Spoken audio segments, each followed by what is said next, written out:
이번 순서는 대한민국에 존재하는 모든 공채를 파헤치고 뜯어보는 공채 완전 정복 시간입니다. 네, 늘 기업 쫓는 남자시죠. 네. 윤호상 소장께서 준비를 하셨는데 오늘 어떤 기업 얘기 나눠볼까요? 네, 오늘은 이제 금융구직자들이면 꽤나 기다려볼 만한 외환은행의 공채 전략에 대해서 좀 살펴보려고 합니다. 네. 외환은행은 한국은행의 외국한 부서가 이제 점점 커지면서 1967년에 물적 분할된 특수은행으로 외환과 무역금융에서 최고 자리를 지키고 있습니다. 네. 이렇기 때문에 이제 외환은행에 대해서 구직자들이 많이 선호하고 있는 상태입니다. 네, 그렇군요. 그렇다면 이번에는 인원을 얼마나 채용할 예정인지 궁금합니다. 네, 이번 이제 하반기 신입사원 공채에서는 한 100여 명의 인원을 선발하는 걸로 알려져 있고요. 10월 24일 월요일까지 서류 접수 마감 예정입니다. 네, 그렇군요. 인기가 높은 만큼 또 관심 있는 구직자분들 상당히 많으실 거라 네. 생각이 드는데요. 그렇다면 어떤 분들이 지원할 수 있을지 지원 자격부터 점검해 볼까요? 네, 이번 공채는 이제 열린 채용을 표방하고 있기 때문에 만 20세 이상 대한민국 국민이면 누구나 지원이 가능합니다.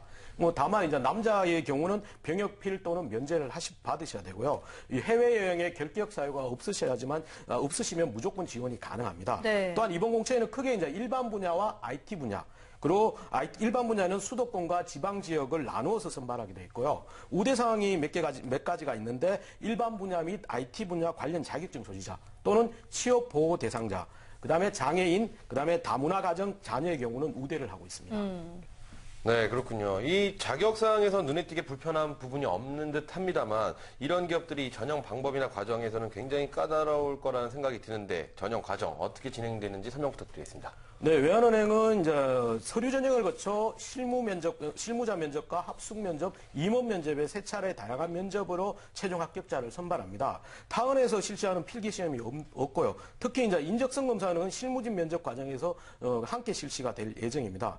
또한 이제 필기 시험 대신에 다양하고 창의적인 면접 방식을 통해서 지원자의 잠재 역량이라든지 실무 능력을 좀 세밀하게 검증하고자 합니다. 네, 네, 그렇군요. 그렇군요. 전반적인 전형 일정이란 전형 방법만을 놓고 봤을 때는 금융계 구직자들에게 이 외환은행의 채용만 수준은 어느 정도인지 궁금합니다. 타 금융업계하고 비교했을 때 상중하 어떤 정도일까요? 일단 필기 시험이 없다고 해가지고 좀 쉬울 것 같은데 외환은행은 좀 특수은행이다 보니까 전문성이나 특화된 분야가 좀 존재합니다. 네. 또 면접은 뒤에서 설명하겠지만 세 차례 좀 심도 깊은 면접을 하다 보니까 조금 상 정도의 수준으로 보셔야 될 것 같습니다. 그렇군요. 네, 준비 많이 그렇군요. 하셔야겠네요. 네, 그렇습니다. 이 지원 자격과 전반적인 전형 과정까지 수박 겉핥기식으로 살짝 저희가 알아봤죠. 그렇다면 스펙보다 중요한 게 인성, 바로 사람 됨됨이가 아닐까 싶은데 어떤 인재를 기다리고 있는지 설명 부탁드리겠습니다. 네, 외국한 업무 또는 무역 업무에 집중하는 외환은행 특성에 따라 인재상도 4가지의 영문어로 구성되어 있습니다. 실제로 커스터머 오리엔티드 비즈니스 마인드를 비롯해서 트러스트 아너, 그다음에 패션 앤 셀프 디벨롭먼트, 그다음에 오픈 마인드 및 팀워크의 4가지 인재상을 가지고 있습니다. 실제로 이제 각 부분을 깊이 분석하면 고객이란 키워드, 그리고 함께 변화에 능동적으로 대응하는 인재를 강조하고 있기 때문에 고객 접점의 경험이라든지 위기 관리의 능력을 미리 찾아서 전략적으로 대응하시는 것들이 필요합니다. 네, 네, 그렇군요. 사실 기업에 있어서 당연히 고객이 없다면 존재 가치가 없기 때문에 직원들에게 이러한 부분 강조할 수밖에 없을 것 네, 같다는 네, 생각이 그렇습니다. 드는데요. 외환은행에는 그럼 직원들이 갖춰야 될 어떤 기본적인 핵심 가치가 있다고 하던데 그건 어떤 건지 소개 부탁드리겠습니다. 네, 맞습니다. 이제 인재상과 유사한 인재상에서 이제 파생된 직원으로서 갖추어야 할 기본 핵심 가치가 7가지가 제시가 되어 있습니다. 먼저 이제 고객 지향을부터 시작해서 팀워크, 실천, 신뢰, 열정, 명예, 혁신의 7가지를 가지고 있는데요. 이 부분에서는 좀 기본적으로 이해를 하신 뿐만 아니고 각각의 이제 앞에서 소개한 인재상과 핵심 가치에 대한 경험을 함께 찾아서 준비하시는 게 좋습니다. 네. 또한 이제 최근에 이제 외환은행에서는 외환은행 제도학 선포식을 개최되었는데 네. 국내에 급변하는 금융 환경에 대처하고 고객에 대한 서비스와 하반기 영업력 강화에 모든 역량을 집중하는 의지를 다시 한번 확인하게 되었습니다. 이런 관점에서 이제 국내에 급변하는 금융 위기에 대한 대응 방법, 그다음에 외환은행만의 고객 차별화 전략, 그다음에 영업력 극대화를 위한 다양한 대안들이 면접에서 자주 질문이 되기 때문에 이 질문에 대해서는 예상 답변을 좀 미리 챙겨주시는 게 좋습니다. 네, 그렇군요. 쉽지만은 않을 것 같다는 생각이 드는데요. 이 외환은행만의 고객 차별화 전략, 영업력 향상을 위한 기습 질문들, 창의적인 답변 대비하셔야 된다는 것 꼭 기억하시기 바라겠고요. 다음 저희가 또 알아봐야 될 부분은 이 바로 자기소개서 부분입니다. 네, 자기소개서는 5가지 항목으로 되어 있는데요. 성장 과정을 통한 본인 소개, 관계, 장단점, 뭐 인생관, 직업관 등에 이제 조금 구체적인 부분을 묻는 것처럼 보이지만 일부 항목에서는 가장 기본적인 일상적인 질문을 하기 때문에 크게 어렵지 않게 기술할 수 있습니다. 네. 이제 다만 근데 열린 채용의 특성상 기본적인 스펙보다는 자기소개서를 통해서 지원자의 역량을 세밀하게 검증하기 때문에 네. 조금 더 차별적으로 작성해 주셔야 됩니다. 그러니까 뭐 저희가 질문은 다른 회사에서도 볼 수 있는 자기소개서 항목하고 별반 다르지 네네. 않게 느껴져서요.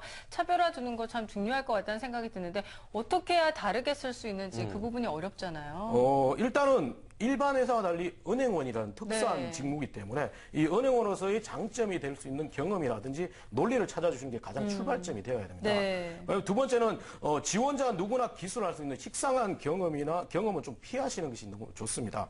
그렇기 때문에 학교 내의 경험보다는 학교 울타리를 뛰어넘는 경험.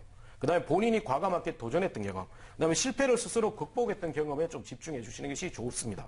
그리고 세 번째는 큰 경험을 소재로 잡는 것보다는 큰 경험을 소재로 잡으면 논리성이 떨어져 보이기 때문에 큰 경험 속에 작은 에피소드를 중심으로 기술해서 본인의 장점을 보도 강하게 어필할 수 있는 논리적 구조를 가져주시는 게 좋습니다. 네, 그렇군요. 저는 이 궁금한 게 있습니다. 이 구직자들의 나이가 평균 20대 한 중후반 정도일 거라고 보이는데요. 네. 과연 이 실패라는 것을 뜨겁게 경험했던 적이 있을까? 뭐 실패 사이즈는 과연 어느 정도야 할까? 이런 궁금증이 좀 생기는데 술술 말씀하시는 우리 윤호상 소장님께 돌발 질문 한번 해보도록 하겠습니다. 소장님에게 실패 경험이란? 저는 실패를 뭐 거의 많이 했죠. 많이 했고 이제 실제 고시 공부를 하다가 실패한 경우도 있고, 네. 지난주에 기훈 씨 없을 때 잠깐 언급했는데 학과 행사를 학교 행사로 키웠다가 네. 쫄딱 망해서 그 이후에 이제 뭐 그게 망했다는 실패 사례만 나타내는 것이 아니고 거기서 이제 마케팅이라든지 홍보 파트가 중요하다는 것을 좀 깨달았고 보완했다는 네. 논리.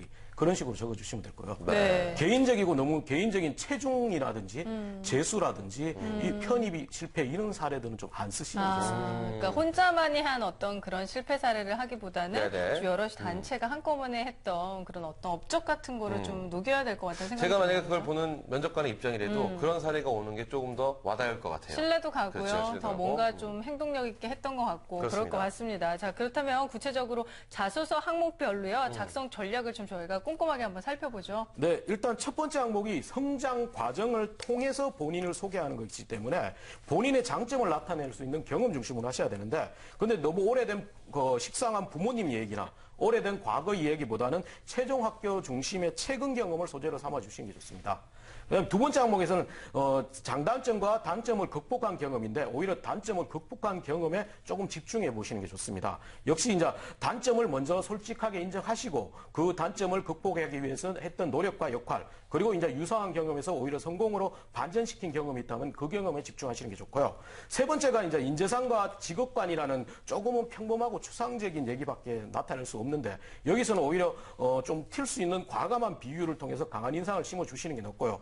추상적인 개념 제시 외에는 각각의 인생관이나 직업관이 외환은행 내에서 어떤 의미를 연결할 수 있는지를 좀 생각해 보시는 것들이 필요합니다. 네, 그렇죠. 그렇군요. 그리고 이 자기소개서 네 번째 항목이었는데요. 이 팀워크에 대한 경험과 생각을 묻는 것 같은데 이 작성 포인트는 무엇인지 좀 알려주시면 도움이 될 것 같습니다. 네, 팀워크와 관련된 경험은 대부분의 지원자들이 팀 프로젝트나 동아리 등의 비슷한 소재를 선택하게 됩니다. 네. 근데 이런 소재보다는 소재 이외에 다른 소재가 있으면 좋은데 그게 없다면 조금 더 다른 각도에서 해석하시는 게 필요합니다. 특히 이제 본인의 노력과 역할이 누구나 할 수 있는 일상적인 노력이 아니고 본인만의 창의적이고 좀 도전적인 노력에 집중해 주시는 게 좋고요. 이거 외에 이제 마지막 항목이 외환은행의 지원 동기인, 은행 중에서 특히 외환은행을 왜 선택했는지는 구체적인 데이터나 근거로 이야기를 해주셔야 하고요. 네. 그다음에 본인만의 목표에서는 세밀한 부분까지 구체적으로 기술하셔야 되는데 그 목표를 달성하기 위한 구체적인 행동 계획, 그리고 이제 조금 본인만의 창의적인 아이디어를 살짝 포함해 주시는 게 좋습니다. 네, 그렇군요. 또 이렇게 알려주신 거 그대로 하시기보다는 거기서 조금 더 자기의 생각을 가미해서 다르게 또 쓰시면 그렇죠. 도움이 될 것 같습니다. 저희 방송 보신 분들 다 똑같이 하시면 안 되잖아요. 그렇습니다.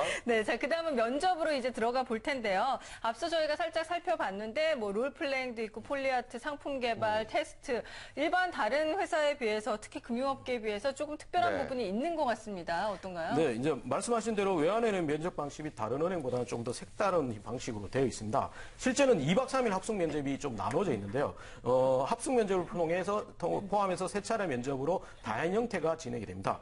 실제 이제 1차 실무자 면접에서는 외환은행의 특성을 검증하기 위한 영어 면접을 비롯하여 집단 토론, 롤플레잉, 그다음에 집단 면접, 인적성 검사가 실시되고 있고요. 네. 이후에 1박 2일 합숙 면접이 진행되는데 여기서는 1대1 심층 면접을 비롯해서 각종 상황을 순발력 있게 대응한 테스트인 PBI, 그다음에 구체적인 상품 개발과 협상을 제시하는 IB, 그다음에 주어진 영상에 맞는 효과음을 만드는 폴리아트 평가 등과 함께 다양한 팀별 활동이 진행됩니다. 네. 그리고 이제 2차 면접, 합숙 면접을 마친 후에는 최종 지원서와 자기소개서 중심의 인성 면접인 임원 면접으로 최종 합격자를 선발하게 되어 있습니다. 네, 그렇군요. 이 면접의 핵심은 크게 실무자 면접과 합숙 면접이 아닐까라는 생각을 다시 한번 해보는데 좀 더 구체적으로 설명해 주시면 도움이 될 것 같습니다. 네, 이제 외환은행의 면접에서는 1차 면접을 통과하는 것이 가장 큰 관건입니다. 실제 이제 서류 전형 합격자의 절반을 떨어뜨리는 면접이고 지원자들이 가장 까다로워하는 영어 면접이 있기 때문에 이 부분에서 좀 집중하시는 것들이 필요합니다. 그렇군요. 근데 영어 면접 그렇다면 많은 분들이 또 걱정하실 것 같아요. 수준이 또 너무 높은 게 네네. 아닐까. 이 부분 점수가 많이 높아야 될 것 같아요. 실제 이제 영어 면접에서는 해외 대학 출신자 또는 이제 I don't know를 계속 반복하는 지원자가 당락이 바뀌는 경우도 있습니다. 네. 그렇기 때문에 유창한 커뮤니케이션 스킬보다는 뭐 주어진 상황에 좀 능동적으로 대응할 수 있는 모습이 오히려 긍정적인 평가를 가지는데 좀 강한 자신감을 가지시고 반드시 질문에서는 답변을 하시는 게 좋고요. 네. 질문에 이해가 부족하면 몇 번이고 다시 물어보시는 게 낫습니다. 또한 이제 영어 면접이 다른 회사와 달리 질문 내용이 좀 IT 혁명 기술이라든지 금융위기, 재테크, 뭐 서브프라임 모기지론 등의 수준 높은 질문이 되기 때문에 어렵네요. 기출 문제를 좀 준비하셔가지고 미리 준비하시는 것도 좋습니다. 네, 아유, 네, 어려워요. 그렇군요. 근데 이 영어가 두려운 사람들의 입장에서는 외환은행의 문이 꼭 철문처럼 그렇죠. 아주 튼튼하게 못 들어갈 문처럼 느껴지는데 어찌되었든 영어 면접을 거치면 바로 이 또 집단 토론의 시간이 올 텐데요. 이 부분 어떻게 또 저희가 헤쳐나가면 좋을까요? 네, 집단 토론은 면접관이 찬성 반대를 지정해 주기 때문에 네. 찬성 반대의 논리를 모두 생각을 해 주셔야 되고요. 지원자의 모두 예상과 금융 관련 주제가 나올 거라는 예상과 달리 뉴욕 광장의 독도가 우리 땅이라는 광고 효과 등의 시사적인 주제가 반복됩니다. 그렇기 때문에 정확한 논거를 쥐는 논리적 커뮤니케이션 스킬이 좀 중요한 평가가 되지만 요즘에는 이 커뮤니케이션 스킬이 상향 평준화가 되어 있기 때문에 오히려 경청이나 양보의 자세에 좀 많은 가중치를 주고 있는 상태입니다. 네, 네, 그렇군요. 그렇군요. 그다음에 롤플레잉 과정도 또 있습니다. 뭐 손님, 고객이 되어보는 건가요? 어떤 건가요? 실제 이제 타운은행에서도 실시하는 롤플레잉인데 타운은행에서는 은행의 상품을 파는 것인데 외환은행은 PT 면접 대신에 실시를 하는데 특정 물건을 항상 부정적으로 접근하는 면접관한테 제한 시간 3분 내에 판매를 하는 겁니다. 이 물건은 뭐 두루마리 휴지라든지 성냥이라든지 아직 일상적인 용품이고요. 네. 그렇기 때문에 고객을 설득할 수 있는 물건의 장점과 차별성 그리고 예상치 못한 다양하고 창의적인 용도를 제시해주는 게 좋고요. 또 유머와 위트를 살짝 쓸 수 있으면 더 좋습니다. 네, 그러네요. 그렇군요. 그다음에 이제 이 롤플레잉이 끝나면 집단 면접이 하는데요. 집단 면접은 역량 면접으로도 불리는데 외환은행 전반에 대한 질문, 실제로 은행에 대한 사전 지식뿐만 아니고 앞에서 소개한 외환은행의 인재상과 핵심 가치에 대한 본인과 연관되는 경험을 하는 질문이 많이 되기 때문에 네. 인재상과 핵심 가치에 대해서 다시 한번 리뷰를 하셔야 되고요.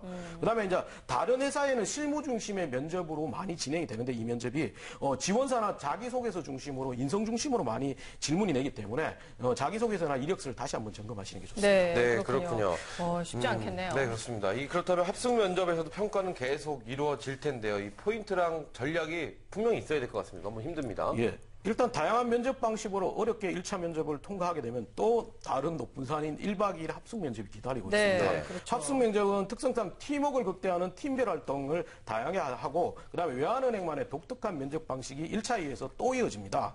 첫 번째로 이제 심층 면접이 1대1로 진행이 되는데 이 부분에서는 인성 중심의 면접이기 때문에 본인의 각종 경험을 정리하시고 그다음에 자기소개서에 기술하지 않는 다양한 경험들을 미리 한번 정리해 보시는 것들이 필요하고요. 네. 두 번째는 이제 상황 대처 능력 테스트라는 PBI를 실시하는데 이 부분은 은행원으로서 겪을 수 있는 여러 상황 예를 들어 뭐 동료 행원이 자신의 고객을 빼앗아갈 때, 네. 그다음에 고객이 예금에 해지하러 갈 때 등의 질문이 주어지는데 이거는 면접이 아니고 본인이 기술하는 겁니다. 기본적으로 이제 은행원 입장에서 접근하시는 게 좋고요. 근데 이제 본인의 판단과 행동 기준을 먼저 제시하여 서술하시는 게 보다 논리적으로 보이게 됩니다. 네. 가끔은 면접관들이 좀 짓궂지 않나라는 생각도 들고요. 네네. 롤플레잉도 뭐 예를 들면 이런 거잖아요. 이거 한번 팔아보세요. 그리고 뭐 색깔 마음에 안 들어요. 뭐 마음에 안 들어요. 그래서 계속 거기를 이제 재치와 위트까지 넣어서 네네. 해결해야 된다는 게 쉽지 않은데 여러 가지로 집에서 한번 연습을 해보고 준비를 해보시는 것도 좋을 것 같다는 생각이 듭니다. 네, 그렇습니다. 상품 개발에 대한 토론 이제 또 남았습니다. 이 부분도 좀 개발과 관련되지 않은 네. 분들은 어려울 것 같은데요. 네, 상품 개발은 이제 주어진 조건을 주고 외환은행의 특성화된 상품을 개발하는 겁니다. 실제로 뭐 베블린 효과나 스노브 효과라는 이런 키워드를 주고 거기에 접목하는 상품을 개발하라는 부분이 있는데 네. 이 부분에는 그냥 포괄적인 고객보다는 특정 연령대나 특정 신분 계층의 고객을 타겟팅해가지고 그 고객에 집중해가지고 자연스럽게 가입을 유도할 수 있는 것이 오히려 좋습니다. 네. 그다음에 이제 상품 개발에 이어서 협상 토론이라는 부분이 이어지는데 여기서는 ATM 회사 또는 은행에 상반되는 상황을 설정해주고 여기를 협상하게 되는데 이 협상에서는 점수화되기 때문에 점수를 고집하는 것보다는 서로 윈윈하는 방향, 그다음에 단기보다는 장기적인 상생의 방안을 중심으로 협상하는 게 좋습니다. 네, 그렇군요. 자, 이렇게 해서 외환은행 공채에 대한 꼼꼼한 정보 오늘 또 알아봤는데요. 이 마지막으로 핵심 포인트, 윤호상 소장의 핵심 포인트 정리해 주시죠. 가장 첫 번째는 먼저 이제 은행원의 기본 지식과 자질을 집중하시는 게 가장 기본입니다. 네. 외환은행은 최대보다는 최고를 추구하는 조직이라서 그리고 단순한 금융을 넘어서 외환이나 무역을 다루기 때문에 본인만의 전문직의 학습이 진행이 돼야 됩니다. 그렇기 때문에 이론적인 학습을 한 것, 그다음에 신문사세나 경제 신문통에서 좀 미리 준비를 하시는 게 필요하고요. 네. 두 번째는 외환은행과 고객의 남다른 위기관리 능력을 좀 강조하셔야 되는데 네. 실제 매각이나 불확실성이 많기 때문에 본인 지원자 스스로 예상치 못한 돌발 상황이나 실패 사례를 소재로 삼아주시는 것이 좋습니다. 그리고 마지막으로 이제 다양하고 독특한 면접 방식이 있는데 이 방법은 좀 비공개가 많은데 조금 다양하게 적극적으로 문의를 하시는 등 해서 면접에 대해서 사전 정보를 좀 입수해가지고 미리 준비하시는 것들이 필요할 것 같습니다. 네. 네. 오늘도 역시나 알찬 정보 많이 전해주셨는데요. 네. 꼼꼼히 준비를 하셔서 합격하시길 바라겠고요. 대한민국에 존재하는 모든 공채를 뜯어보는 공채 완전 정복 시간. 지금까지 10월 24일 마감 예정인 외환은행에 대해서 꼼꼼하게 살펴봤습니다. 네.